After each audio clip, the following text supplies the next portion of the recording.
Imágenes de hace 34 años frente al edificio del Reichstag en Berlín, donde se celebraba la reunificación de las dos Alemanias en un solo Estado luego de 40 años. Hoy es feriado como cada 3 de octubre en el país y se conmemora en momentos difíciles para Alemania y en los que el orden de cosas global nacido entonces, simbolizado también por la reunificación alemana, está en crisis. Y un proceso de reunificación que había comenzado en rigor en 1949, cuando entró en vigencia la Constitución de la República Federal Alemana, que contemplaba en su artículo 23 la incorporación eventual de nuevos estados. Vamos a hablar con Úrsula Moreno, que está en Berlín, para preguntarle por qué hoy se conmemora en Schwerin, en el estado de Mecklemburg-ante-Pomerania. ¿Qué pasa hoy? ¿Cómo es la conmemoración, Úrsula? Pues se celebra como todos los años con una gran festividad, dura 3 días, empezó ayer, termina mañana, y Schwerin es la capital de Mecklemburgo-ante-Pomerania, como decías, apenas tiene 95.000 habitantes y hoy va a recibir a casi 100.000 personas para todos esos actos festivos. Quizás el más importante desde el punto de vista institucional son los discursos que pronuncia tanto la anfitriona, que es Manuela Schwesig, la primera ministra del Land, del Partido Socialdemócrata, que da la bienvenida a todos los representantes de todas las instituciones del Estado y de los diferentes Länder alemanes. Y luego termina, por ejemplo, hoy con un concierto de Roland Kaiser, que es un cantante muy conocido en Alemania. Todos los eventos son gratuitos y, como todos los años, eso sí se repite. Por ejemplo, se puede conocer el funcionamiento del Bundestag, del Bundesrat, es decir, de las distintas instituciones del Estado, en esos pabellones que hay en el centro de la ciudad. Además, Schwerin es un lugar idílico, a orillas del mar Báltico, que acaba de ser calificado como Patrimonio Cultural de la UNESCO. Es decir, un marco perfecto para quizás celebraciones que por lo menos en el día de hoy deberían ser positivas, aunque todo el contexto del que vamos a hablar no sea siempre tan perfecto, Andrés. Y en el contexto de esa celebración habló hoy el canciller Olaf Scholz, que no tiene tanto para celebrar, no pasa por su momento más alto de popularidad y mucho menos en el este. ¿Qué destacamos de lo que dijo hoy? Bueno, Olaf Scholz pronunció el discurso después del de Manuela Schwesig, porque ella es la anfitriona de este evento. Y yo quizás destacaría lo que dijeron ambos, y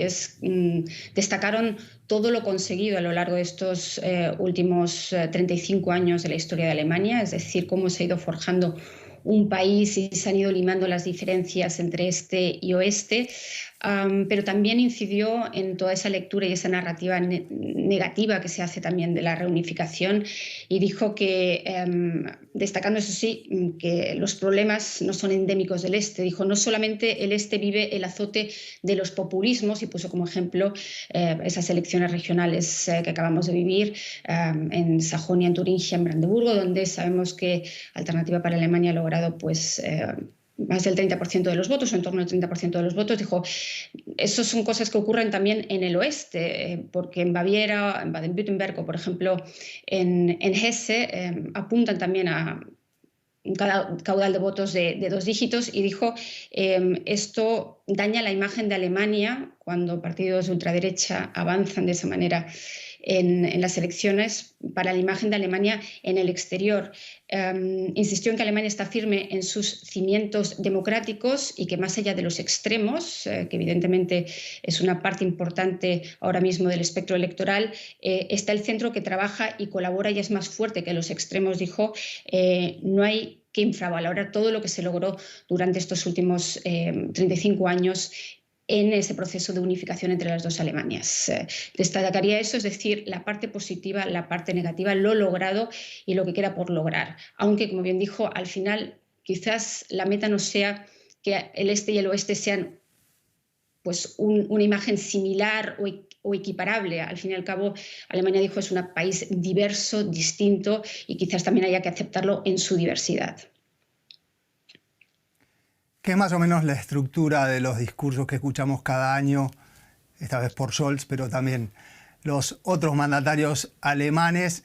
Distinguir lo que se hizo, los logros, lo negativo, hoy una encuesta del Instituto INSA alemán que fue publicada por el diario Bild nos dice que el 56% de los que participaron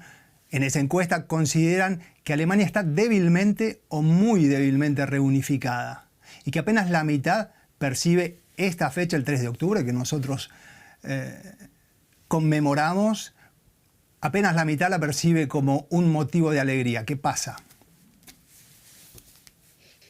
Sí, muchas encuestas se dan a conocer precisamente en estas fechas, como un informe anual que es el de el Estado de la Unidad. En este caso, el de este año tiene 176 páginas, se lleva por título Este y Oeste libres, unidos e imperfectos. Nuevamente volvemos al tema de la imperfección. Evidentemente, la mayor preocupación en el este de Alemania es el tema demográfico y el tema de la mano de obra cualificada. Es decir, que durante este proceso, estos 35 años de los que estamos hablando, se fue un 12% de la población. Y mientras que en el oeste creció un 10%, ahí se marchó un 12%. En gran parte gente joven, en gran parte mano de obra cualificada. Entonces, si a esto le sumamos ahora las victorias electorales de Alternativa para Alemania, la imagen del este realmente ha empeorado, y eso a su vez provoca que cada vez menos gente tenga interés por marcharse, por trasladarse al este del país, cuando esas empresas necesitan mano de obra cualificada, es decir, necesitarían una inmigración cualificada, y al mismo tiempo cada vez hay más gente que se jubila por este factor demográfico. Eso es un problema endémico y un problema demográfico y un reto que tiene ahora mismo el este del país, y se percibe claramente también así. Y luego hay un gran factor que es el sentimental, el de esta reunificación, que nos llevaría aquí muchas horas quizás a hablar de él, pero por qué persiste ese sentimiento de agravio en el este del país, pese a que, por ejemplo, el Estado federado, que es el anfitrión de estas festividades este año, tiene el crecimiento económico, de los crecimientos económicos este último año, de los más altos de toda Alemania. Y evidentemente hay ciudades y hay lugares en el este de Alemania que están viviendo verdadera expansión económica y que están atrayendo inversiones tanto tecnológicas como, por ejemplo, en el caso de Tesla en Brandeburgo o de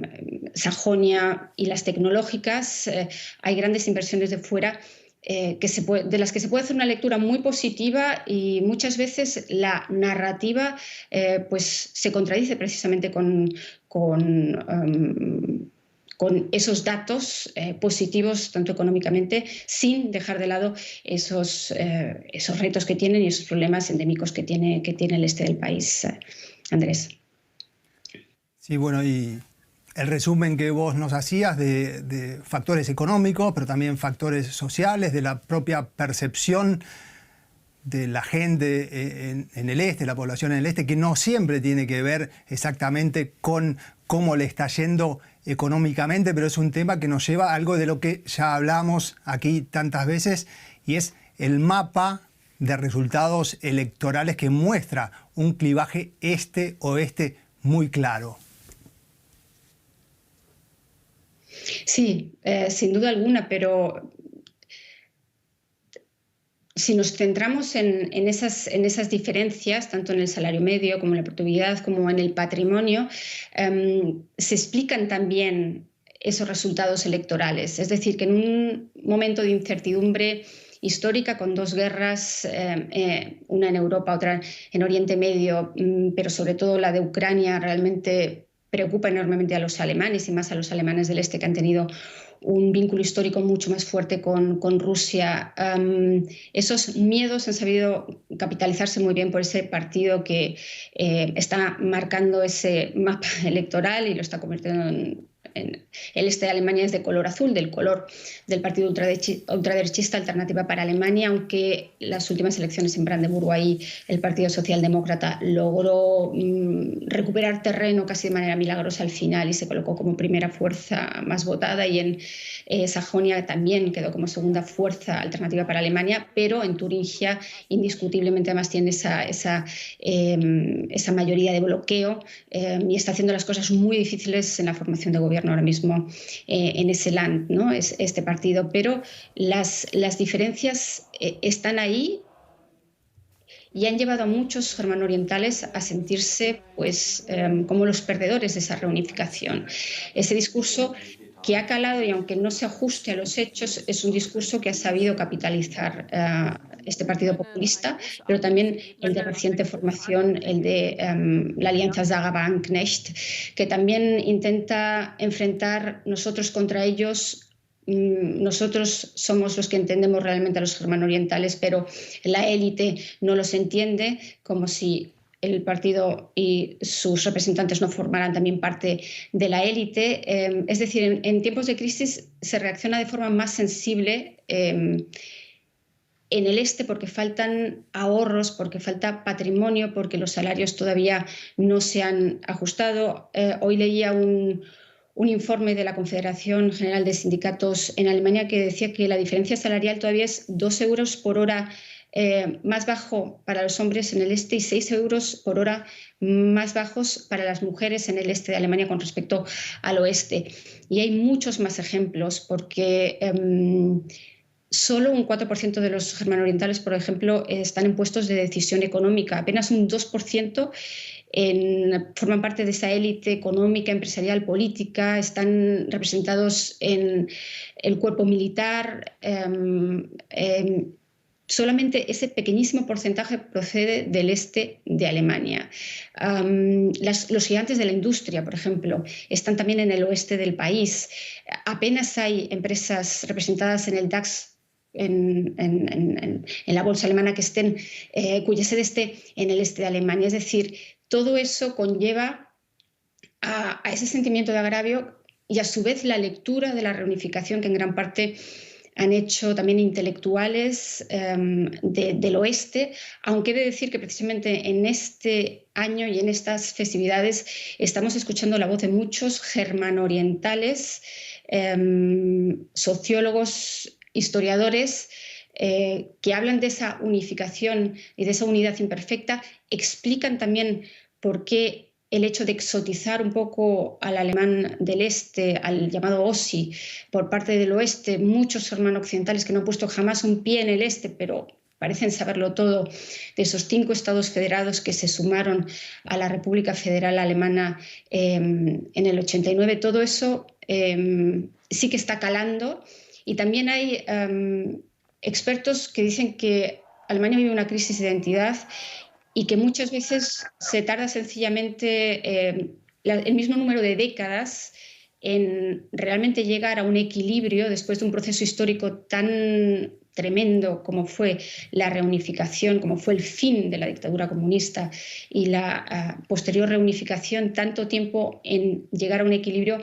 como esos 40 años de los que tú hablabas que duró la dictadura comunista. Es decir, son 2 sistemas completamente distintos, tanto las sociedades como el sistema jurídico, el sistema económico. Para el este desapareció de la noche a la mañana, y esto también lo decían hoy mucho en los discursos que hemos escuchado. Para los germano-occidentales, el 9 de noviembre, el día de la caída del muro, fue un día de júbilo, un día especial sin duda alguna, pero al día siguiente su vida no cambió. Para los germano-orientales la vida cambió radicalmente a partir de ese momento, porque realmente su sistema se hundió, muchos se vieron desempleados, muchas familias decidieron por eso emigrar también al oeste, por lo menos la gente joven, en busca de mejores perspectivas. Para mucha gente en Alemania del Este realmente aquello fue un verdadero trauma, y eso no se puede olvidar, y lo han estado recordando también hoy los políticos, Andrés.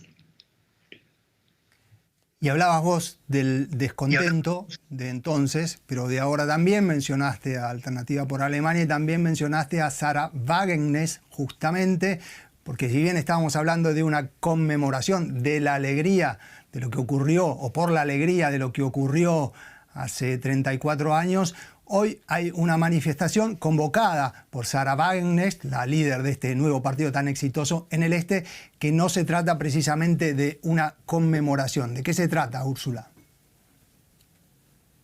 Sí, es una manifestación aquí en Berlín que lleva por el lema de la manifestación en torno al Großer Stern en Tiergarten, en el centro de Berlín, es no a la guerra y a la carrera armamentista, sí a la paz y a la solidaridad internacional. Sarah Wagenknecht pronuncia dentro de nada un discurso, se espera que sean varias decenas de miles de personas las que acudan a esta manifestación y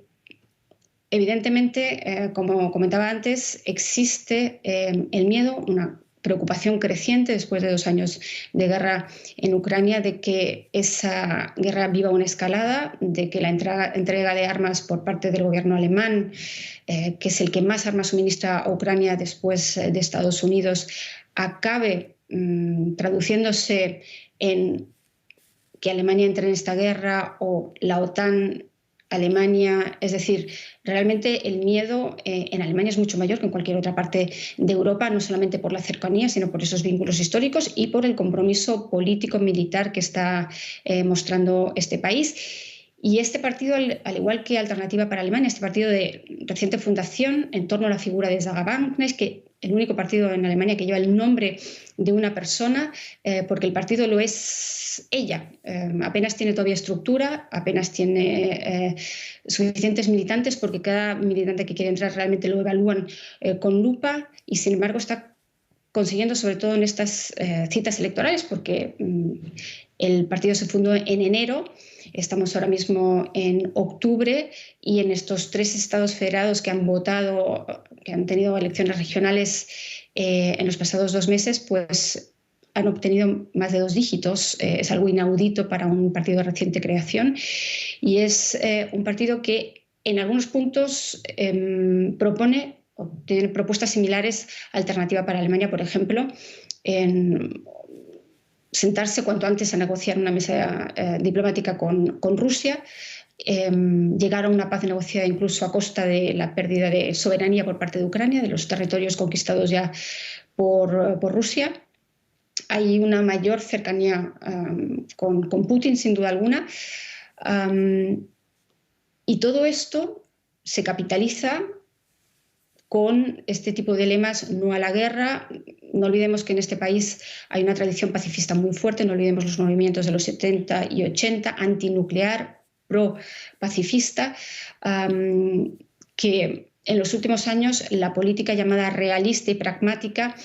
ha sabido silenciar de alguna manera, pero que está ahí. Y aprovechando que hoy es un día festivo, que se celebra la unidad de Alemania,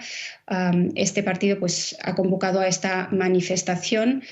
que poco tiene que ver con la unidad de Alemania, pero sí con el sentir político ahora mismo y con esos temas que más preocupan ahora mismo en este país, que son, por un lado, el tema de la inmigración y, por otro lado, el tema de la guerra de Ucrania. Andrés. Bueno, se conmemora el Día de la Unidad Alemana en un país bastante crispado en estos momentos y con muchos problemas. Muchas gracias, Úrsula Moreno, como siempre. Hasta la próxima.